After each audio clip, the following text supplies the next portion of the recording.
La leçon la plus difficile à apprendre pour tout parent. Cela pourrait vous arriver. Avant de plonger dans le vif du sujet, n'oubliez pas de cliquer sur le bouton d'abonnement et de vous tenir au courant des histoires qui changeront votre façon de voir la vie. Au cœur d'une banlieue huppée de New York, Ethan Westbrook semblait tout avoir, des millions en banque, un manoir luxueux et une carrière florissante qui avait fait de lui un nom connu dans le monde de la finance. Sa maison était un monde d'apparence parfaite, des portails imposants, des pelouses impeccablement entretenues et une flotte de voitures de luxe. Pourtant, à l'intérieur, quelque chose manquait, une connexion avec son fils adolescent, Ryan. Ryan avait récemment commencé à se rebeller, séchant l'école, s'enfermant dans sa chambre et s'éloignant de son père. Ethan, toujours occupé par son travail, remarquait à peine ces changements. Il était tellement absorbé par ses réunions, ses appels et ses transactions qu'il ne voyait pas les signes avant-coureurs d'une tempête qui se préparait sous son propre toit. Pendant ce temps, l'ex-femme d'Ethan, Sarah, avait essayé de le contacter, inquiète du comportement de Ryan. Mais Ethan avait balayé ses préoccupations d'un revers de main, attribuant tout cela à une rébellion adolescente typique. « C'est juste une phase », avait-il dit avec désinvolture lors de leur dernier appel téléphonique. Il s'en remettra. Mais Sarah N. n'était pas convaincue. Elle connaissait son fils, elle voyait la douleur dans ses yeux, une douleur qu'Ethan, dans sa tour d'ivoire doré, ne pouvait ou ne voulait pas voir. Un jour, Ethan rentra chez lui pour trouver la chambre de Ryan vide. Son fils s'était enfui, ne laissant qu'une courte note déchirante. « Tu ne me vois même plus. » Ces mots, griffonnés à la hâte sur un bout de papier froissé, frappèrent Ethan comme un coup de poing dans l'estomac. Soudain, le monde soigneusement construit autour de lui commença à s'effriter. Le choc de perdre Ryan perça la vie soigneusement organisée d'Ethan, le forçant à affronter une vérité douloureuse. L'argent ne pouvait pas combler le fossé qui s'était creusé entre eux. Toutes ces années passées à construire un empire financier, et pourquoi ? Pour se retrouver seul dans une maison vide, avec pour seule compagnie l'écho de ses propres regrets. La panique s'installa, et pour la première fois, Ethan ressentit une peur plus profonde que n'importe quel risque financier. La peur de perdre son fils pour toujours. Cette peur le paralysait, le rendait impuissant d'une manière qu'il n'avait jamais connue auparavant. Lui qui avait l'habitude de contrôler chaque aspect de sa vie se retrouvait maintenant face à une situation qu'il ne pouvait ni gérer ni résoudre avec de l'argent. Dans les jours qui suivirent, Ethan erra dans la maison vide, chaque pièce lui rappelant douloureusement l'absence de Ryan.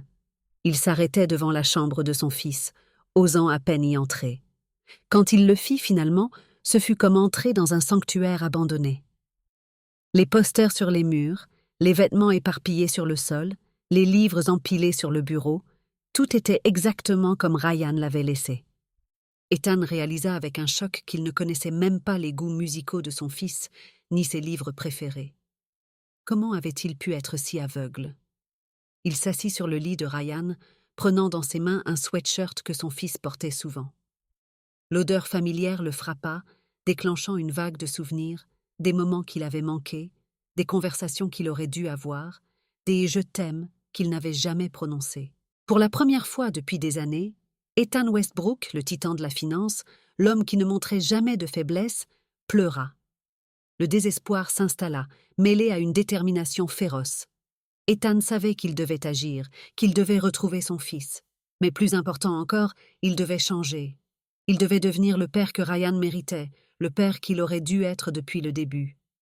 Avec des mains tremblantes, il prit son téléphone et composa le numéro de Sarah. Quand elle décrocha, sa voix était froide, distante. « Ethan, qu'est-ce que tu veux ?» Il prit une profonde inspiration, luttant pour garder sa voix stable. « Sarah, j'ai besoin de ton aide. Ryan est parti, et c'est de ma faute. » Il y eut un long silence à l'autre bout de la ligne, puis la voix de Sarah, plus douce cette fois. « Oh, Ethan, je savais que ça finirait par arriver, mais je ne pensais pas que ce serait si tôt. » Elle soupira profondément. « Viens chez moi. Nous devons parler. » Ethan raccrocha, un mélange d'espoir et de peur tourbillonnant dans sa poitrine. Il savait que le chemin à parcourir serait long et difficile. Mais pour la première fois depuis longtemps, il était prêt à faire face à ses erreurs, à affronter ses démons. Pour Ryan, il était prêt à tout risquer, même son empire soigneusement construit. Alors qu'il quittait la chambre de Ryan, Ethan jeta un dernier regard autour de lui. « Je te retrouverai, murmura-t-il. Et cette fois, je serai là pour toi. Je te le promets. » Dès le lendemain matin, Ethan se mit en action. Il engagea immédiatement les meilleurs détectives privés pour retrouver Ryan, ne lésinant sur aucune dépense dans le processus. L'argent, qui avait toujours été sa solution à tout, était maintenant son seul espoir de réparer ce qu'il avait brisé. Les jours se transformèrent en semaines sans aucun signe de son fils, et la culpabilité commença à ronger Ethan. Chaque nuit, il restait éveillé, revivant chaque moment où il avait choisi le travail plutôt que son fils, chaque occasion manquée de créer un lien. Il réalisa qu'il avait été tellement concentré sur sa carrière, sur la construction de son empire financier, qu'il en avait oublié de construire une relation avec la personne qui comptait le plus. Sarah, bien que frustrée par la prise de conscience tardive d'Ethan, accepta de l'aider. Elle connaissait Ryan mieux que quiconque et comprenait son besoin d'amour et d'attention que l'argent ne pouvait pas acheter. Ensemble, ils commencèrent à retracer les derniers jours de Ryan avant sa disparition, cherchant des indices dans ses habitudes, ses amis, ses lieux préférés. Ethan commença à éplucher les comptes de médias sociaux de Ryan, essayant de reconstituer la vie de son fils. Ce qu'il découvrit était un monde de solitude et de colère qu'il n'avait pas remarqué auparavant. Les publications de Ryan, rares mais poignantes, parlaient d'un adolescent en lutte avec son identité, cherchant désespérément une connexion que son père n'avait jamais su lui offrir. Un soir, alors qu'Ethan était plongé dans ses recherches, son téléphone sonna. C'est était un ami lointain de Ryan, un garçon qu'Ethan avait à peine remarqué auparavant. Le cœur battant, il écouta le jeune homme parler d'une voix hésitante. Ryan avait séjourné dans un refuge dans un quartier difficile de la ville, trop honteux pour contacter son père. Sans perdre une seconde, Ethan se précipita vers le refuge, l'espoir gonflant sa poitrine pour la première fois depuis des semaines. Il s'imaginait déjà retrouver son fils, le serrer dans ses bras, lui dire à quel point il était désolé. Mais quand il arriva, son cœur se brisa une fois de plus. Ryan était parti quelques heures plus tôt, glissant encore plus loin de sa portée. Debout devant le refuge, Ethan fut frappé par une réalisation cruciale. Trouver Ryan n'était pas seulement une question de localisation. C'était une question de reconstruire le pont émotionnel qu'il avait laissé s'effondrer au fil des ans. Il ne suffisait pas de le retrouver physiquement. Il devait aussi trouver un moyen de renouer avec son fils sur un plan émotionnel. Cette nuit-là, assis dans sa voiture garée devant le refuge, Ethan prit une décision. Il allait changer, non pas superficiellement, mais profondément. Il allait devenir le père que Ryan méritait, même si cela signifiait abandonner tout ce qu'il avait construit jusqu'à présent. Il sortit son téléphone et, d'une main tremblante, composa le numéro de son bureau. Quand son assistante répondit, sa voix était ferme. « Annulez tous mes rendez-vous pour les prochaines semaines. Je prends un congé indéfini. » Il y eut un silence choqué à l'autre bout de la ligne, mais Ethan ne s'en soucia pas. Pour la première fois depuis des années, il avait des priorités claires. Alors qu'il raccrochait, Ethan regarda par la fenêtre de sa voiture. La ville S étendait devant lui, vaste et intimidante. Quelque part là-bas, Ryan errait, seul et blessé. « Je te retrouverai, » murmura Ethan, « et cette fois, je serai le père que tu mérites. » Le lendemain matin, Ethan se réveilla avec une nouvelle détermination. Il savait que retrouver Ryan ne serait pas facile, mais il était prêt à faire tout ce qu'il fallait. Il commença par contacter tous les amis de Ryan, tous ses camarades de classe, même les professeurs de son école. Chaque conversation était une leçon d'humilité, lui montrant à quel point il avait été déconnecté de la vie de son fils. Un des professeurs de Ryan, M. Martinez, fut particulièrement révélateur. « Ryan est un garçon brillant », dit-il à Ethan. Mais ces derniers mois, il semblait perdu. J'ai essayé de lui parler, mais il s'est fermé. Je pensais vous contacter, mais... Il laissa sa phrase en suspens, mais Ethan comprit. Tout le monde avait supposé qu'il savait, qu'il s'en occupait, mais la vérité était qu'il avait été complètement aveugle. Ethan passa les jours suivants à parcourir la ville, visitant tous les endroits où Ryan aurait pu aller. Il distribua des affiches, parla aux sans-abri, aux propriétaires de magasins, à quiconque voulait bien l'écouter. Chaque nuit, il rentrait chez lui épuisé, mais déterminé à recommencer le lendemain. Un soir, Alors qu'il était assis dans la chambre de Ryan, tenant une photo de son fils, Sarah l'appela. « Ethan !»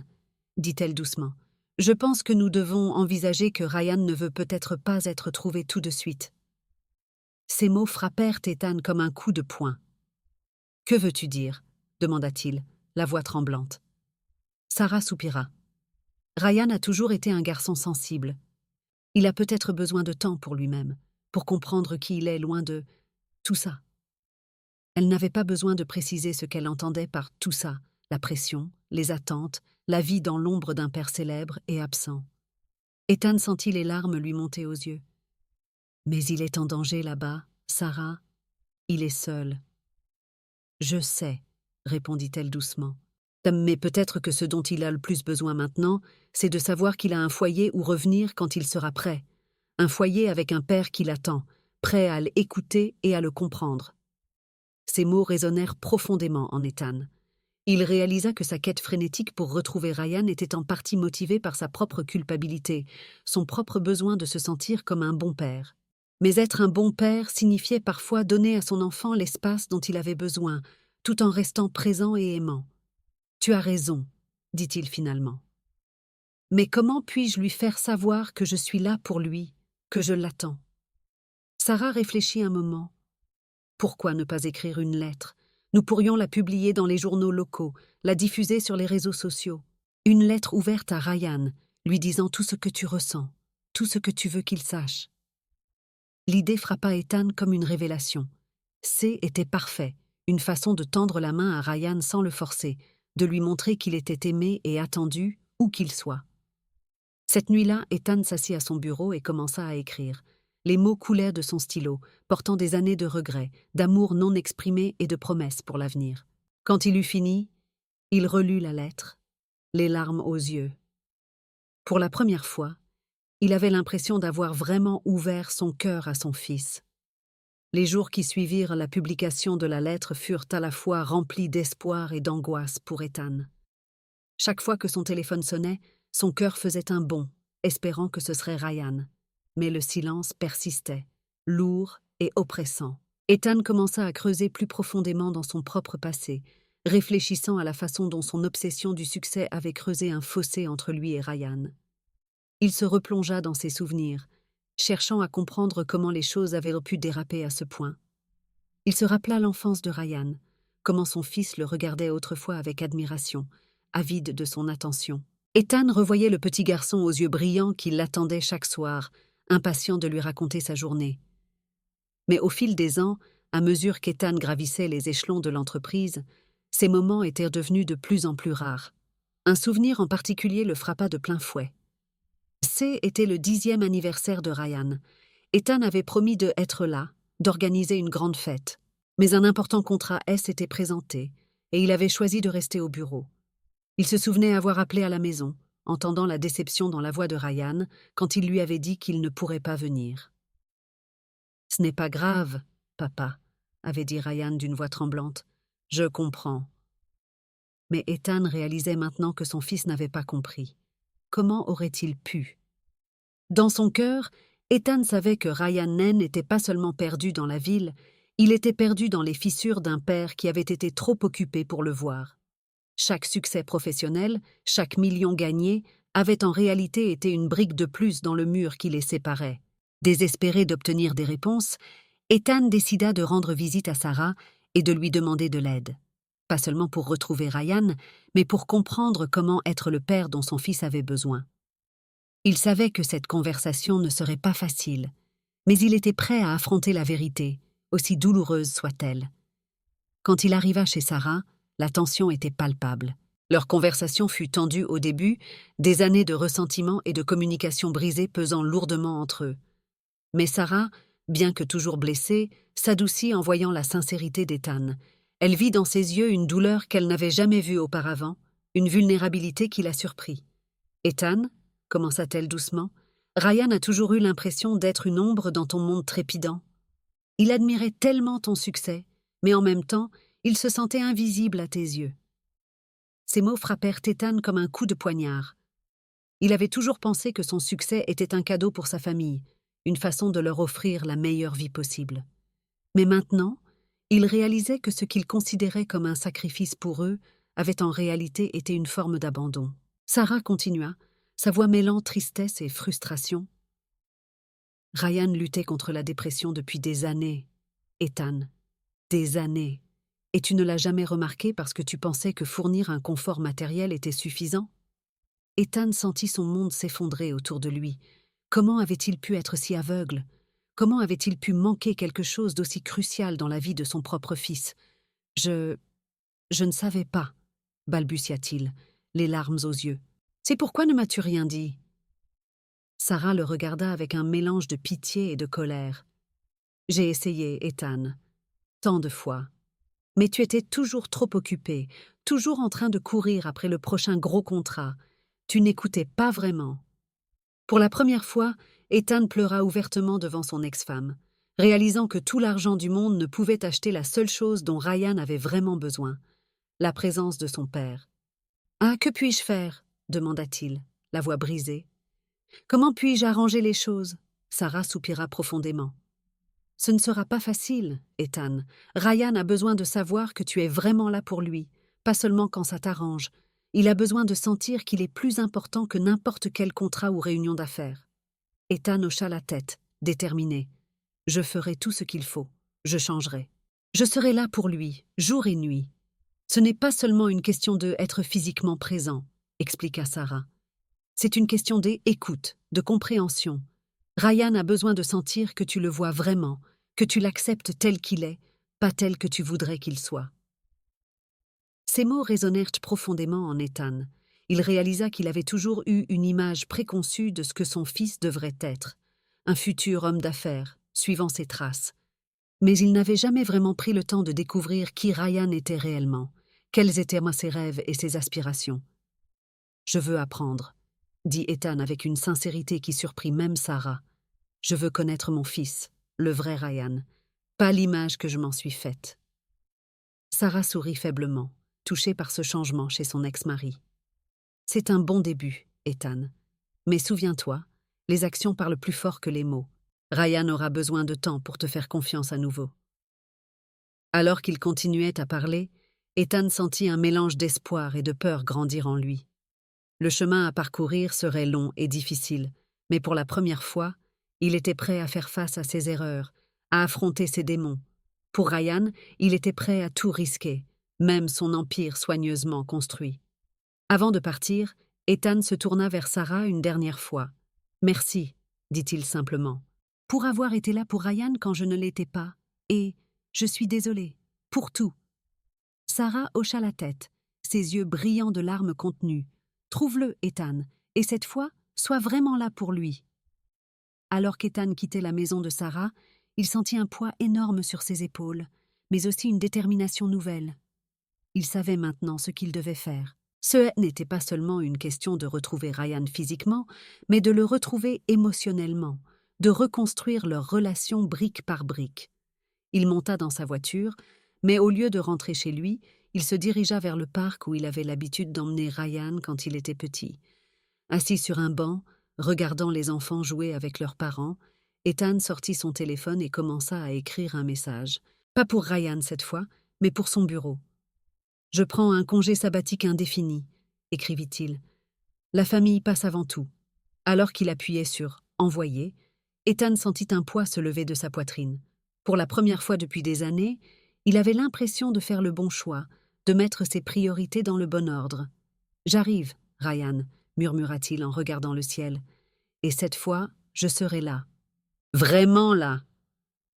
Après des semaines de recherche acharnées, Ethan reçut enfin une percée. Ryan avait été aperçu dans un petit café près du refuge où il avait séjourné. Cette nouvelle ranima l'espoir dans le cœur d'Ethan, mais elle apporta aussi une vague d'anxiété.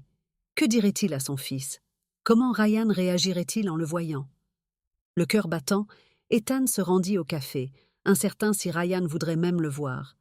Mais il devait essayer. Il arriva juste au moment où Ryan quittait le café, son fils paraissant plus mince, ses yeux plus sombres, remplis d'une distance émotionnelle qu'Ethan n'avait jamais remarquée auparavant. Ethan l'appela doucement « Ryan ». Ryan se figea, hésitant visiblement, incertain s'il pouvait faire confiance à son père à nouveau. Ethan vit la douleur et la méfiance dans les yeux de son fils, et son cœur se serra. Ethan ne parla pas d'argent, n'offrit pas de solution facile. Au lieu de cela, il dit simplement, la voix tremblante d'émotion, « Tu me manques, et je suis désolé. » Ryan se tourna pour lui faire face, les larmes montant dans ses yeux. Pour la première fois depuis des années, Ethan vit son fils, pas l'adolescent rebelle, mais le garçon qui avait souffert en silence tout ce temps. « Papa ?» La voix de Ryan était à peine plus qu'un murmure, mêlant incrédulité et une pointe d'espoir. Ethan fit un pas en avant, luttant contre l'envie de serrer son fils dans ses bras. Il savait qu'il devait y aller doucement, gagner la confiance de Ryan pas à pas. « Je sais que j'ai fait beaucoup d'erreurs, » commença Ethan, sa voix chargée d'émotion. « J'ai été aveugle à ce qui comptait vraiment, mais je suis ici maintenant, et je veux écouter. Je veux comprendre. » Ryan le regarda longuement, cherchant dans les yeux de son père une sincérité qu'il n'avait jamais vue auparavant. « Tu as dit ça avant ?» dit-il finalement, sa voix mêlant douleur et accusation. Ethan hocha la tête, acceptant la vérité des paroles de son fils. « Tu as raison. J'ai fait beaucoup de promesses que je n'ai pas tenues. Mais cette fois, c'est différent. J'ai pris un congé sabbatique du travail. Je suis ici à 100% pour toi. » Les yeux de Ryan S. élargirent de surprise. « Tu as quitté le travail? Pour moi ?» Ethan sourit doucement. « Tu es plus important que n'importe quel travail, Ryan. J'aurais dû le réaliser il y a longtemps. Je suis désolé qu'il m'ait fallu te perdre pour le comprendre. » Un silence s'installa entre eux, lourd de toutes les choses non dites au fil des ans. Puis, lentement, Ryan fit un pas vers son père. « Je ne sais pas si je peux te faire confiance, » dit-il honnêtement. « Mais peut-être qu'on pourrait parler ?» Ethan sentit son cœur se gonfler d'espoir. « J'aimerais beaucoup ça, » dit-il doucement.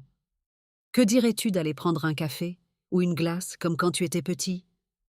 Un fantôme de sourire passa sur le visage de Ryan. Une glace, ça pourrait être bien. Il ne s'étreignirait pas tout de suite, mais quelque chose dans le visage de Ryan s'adoucit. Ce n'était pas grand-chose, mais c'était un début, une petite lueur d'espoir dans l'obscurité qui les avait séparés pendant si longtemps. Alors qu'ils marchaient côte à côte vers le glacier le plus proche, Ethan sentit un mélange d'émotions tourbillonner en lui. Soulagement, joie, mais aussi une profonde détermination. Il savait que ce moment n'était que le début d'un long voyage. Reconstruire leur relation prendrait du temps, de la patience et beaucoup d'efforts. Mais pour la première fois depuis longtemps, Ethan était prêt à faire ce qu'il fallait, peu importe le temps que cela prendrait. Assis en face de son fils, une glace fondant lentement entre eux, Ethan réalisa que était le vrai début de sa vie de père. Tout ce qui s'était passé avant n'était qu'un prélude. Maintenant, il avait la chance de vraiment connaître son fils, de l'aimer et de le soutenir comme il aurait toujours dû le faire. « Alors, Ryan, » dit-il doucement, « parle-moi de toi, de tes rêves, de tes peurs, de tout. Je suis là pour écouter, vraiment écouter cette fois. » Et alors que Ryan commençait à parler, hésitant d'abord puis avec de plus en plus d'ouverture, Ethan sentit son cœur se gonfler d'amour et de fierté. Il avait encore beaucoup à apprendre, beaucoup à réparer, mais il était sur la bonne voie. Et cette fois, il ne laisserait rien se mettre entre lui et son fils. Alors que Ryan commençait à parler, hésitant d'abord puis avec de plus en plus d'ouverture, Ethan sentit son cœur se gonfler d'amour et de fierté. Il avait encore beaucoup à apprendre, beaucoup à réparer, mais il était sur la bonne voie, et cette fois, il ne laisserait rien se mettre entre lui et son fils. Chapitre 5. Reconstruire ce qui était brisé. Ethan savait que renouer avec Ryan ne se ferait pas du jour au lendemain. La confiance était fragile, et Ryan était encore hésitant à laisser son père entrer dans sa vie. Mais Ethan était déterminé à ne pas répéter les erreurs du passé. Au lieu de forcer des solutions, Ethan se concentra sur écoute. Il assista à des séances de thérapie avec Ryan, donnant à son fils l'espace nécessaire pour exprimer sa douleur. Chaque séance était un défi émotionnel, mettant à nu des années de malentendus et de blessures non cicatrisées. Mais était aussi une opportunité de guérison, une chance de reconstruire leur relation sur des bases plus solides. Ethan commença également à s'ouvrir, partageant avec Ryan comment il s'était perdu dans sa carrière et à quel point il regrettait de ne pas avoir été là quand cela comptait le plus.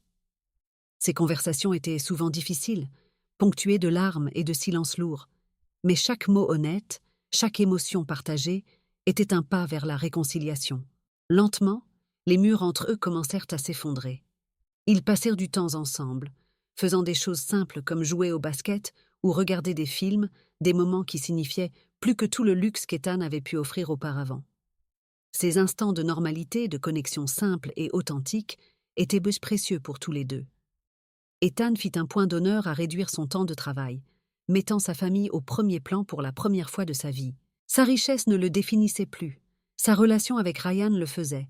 Ce changement de priorité n'était pas toujours facile. Il y avait des moments où le vieux réflexe de se plonger dans le travail refaisait surface. Mais Ethan restait ferme dans sa résolution. Ryan, bien que toujours sur ses gardes, commença à faire confiance à nouveau. Il voyait son père comme quelqu'un qui pouvait changer, quelqu'un qui pouvait être là sans condition. Les petits gestes d'Ethan, être présent au match de Ryan, l'aider pour ses devoirs, ou simplement l'écouter parler de sa journée, commençaient à reconstruire le lien qu'ils avaient perdu. Ce N n'était pas parfait, mais C était réel. Il guérissait, un jour à la fois. Chapitre 6. L'impact sur la communauté. La transformation personnelle d'Ethan commença à avoir des répercussions plus larges. Inspiré par la lutte de Ryan, il décida de créer une fondation pour soutenir des programmes de santé mentale pour les adolescents. Cette décision marquait un tournant dans sa vie, utilisant sa richesse et son influence pour faire une différence positive dans la vie des autres. La communauté fut surprise. Cet homme autrefois froid et centré sur les affaires consacrait maintenant sa fortune à aider les autres, montrant un côté de lui qu'il n'avait jamais vu auparavant. La fondation d'Ethan travaillait avec les écoles, offrant des services de conseil et des programmes de mentorat aux jeunes qui se sentaient aussi perdus que Ryan l'avait été. Ryan, toujours en train de trouver sa propre voie, commença à faire du bénévolat à la fondation. Il aidait d'autres jeunes qui traversaient ce qu'il avait vécu, trouvant un sens et un but dans le partage de son expérience. Cette implication commune renforça encore davantage la relation entre père et fils, leur donnant un terrain d'entente et un objectif partagé. Leur relation se renforça grâce à cette mission commune, et pour la première fois, Ryan sentit que son père était vraiment présent dans sa vie. Ils travaillaient côte à côte, apprenant l'un de l'autre et grandissant ensemble. Ethan était impressionné par l'empathie et la sagesse de son fils, réalisant à quel point il avait sous-estimé Ryan par le passé. La fondation devint un phare d'espoir dans la communauté, montrant que la richesse ne se mesurait pas en argent, mais en bien que l'on pouvait faire pour les autres. Elle inspirait d'autres hommes d'affaires à repenser leurs priorités, à considérer leur impact social au-delà de leurs profits. Ethan trouva un nouveau but, non pas dans la construction d'empires financiers, mais dans la construction de relations et le fait de redonner à la communauté. Ce changement de perspective lui apporta une satisfaction qu'aucun succès professionnel n'avait jamais égalée. Chapitre 7. Un nouveau départ. Des années plus tard, Ethan et Ryan se tenaient côte à côte lors de l'inauguration d'un nouveau centre communautaire financé par leur fondation. Le centre N n'était pas seulement un bâtiment, ça c'était un symbole de leur voyage, de liens brisés réparés et d'amour redécouvert. Alors qu'Ethan prononçait un discours, il ne parla pas de son succès professionnel ou des millions qu'il avait gagnés. Au lieu de cela, il parla de famille, de rédemption et de comment il n'est jamais trop tard pour changer. Ces mots touchèrent profondément l'audience, beaucoup reconnaissant leur propre lutte dans son histoire. Ryan regardait, fier de l'homme que son père était devenu, et pour la première fois depuis des années, il se sentait vraiment comme une famille. Le chemin n'avait pas été facile. Il y avait eu des hauts et des bas, des moments de doute et de frustration, mais ils avaient persévéré, s'accrochant à l'amour qui les unissait malgré tout. Ethan avait appris la leçon la plus dure qu'un parent puisse affronter, que l'amour et la présence signifient plus que la richesse. Le vide qu'il avait autrefois consumé était maintenant rempli de buts, et il savait que ce N n'était que le début d'une vie reconstruite sur l'amour. Ensemble, ils marchèrent vers l'avenir, non plus séparés par la distance ou le silence, mais unis par le lien qu'ils avaient si durement combattu pour restaurer. Leur histoire était devenue une source d'inspiration pour d'autres, montrant qu'il n'est jamais trop tard pour réparer ce qui est brisé, pour redécouvrir ce qui compte vraiment. L'histoire d'Ethan et Ryan nous rappelle que la vraie richesse ne se mesure pas en dollars, mais en connexions humaines. Elle nous montre que même face aux erreurs les plus profondes, il y a toujours une possibilité de rédemption et de renouveau.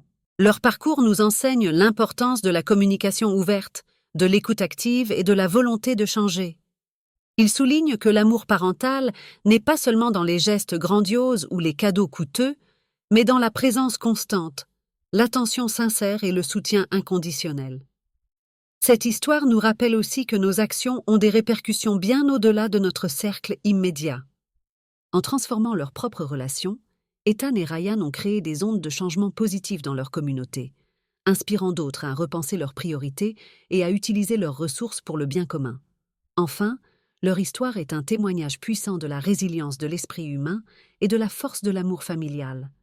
Elle nous montre qu'il n'est jamais trop tard pour changer, pour guérir, pour reconstruire ce qui semblait irrémédiablement brisé. Alors que nous refermons ce chapitre de leur vie, nous sommes invités à réfléchir sur nos propres relations, à examiner nos priorités et à nous demander « Qu'est-ce qui compte vraiment dans notre vie ?» Et sommes-nous prêts à faire les changements nécessaires pour préserver et nourrir ces connexions précieuses? Car au final, ce n'est pas notre succès professionnel ou notre compte en banque qui définira notre héritage, mais l'amour que nous aurons partagé et les vies que nous aurons touchées positivement. C'est la leçon la plus importante qu'Ethan et Ryan nous enseignent, une leçon que nous ferions bien de garder à l'esprit dans notre propre quête du bonheur et du sens.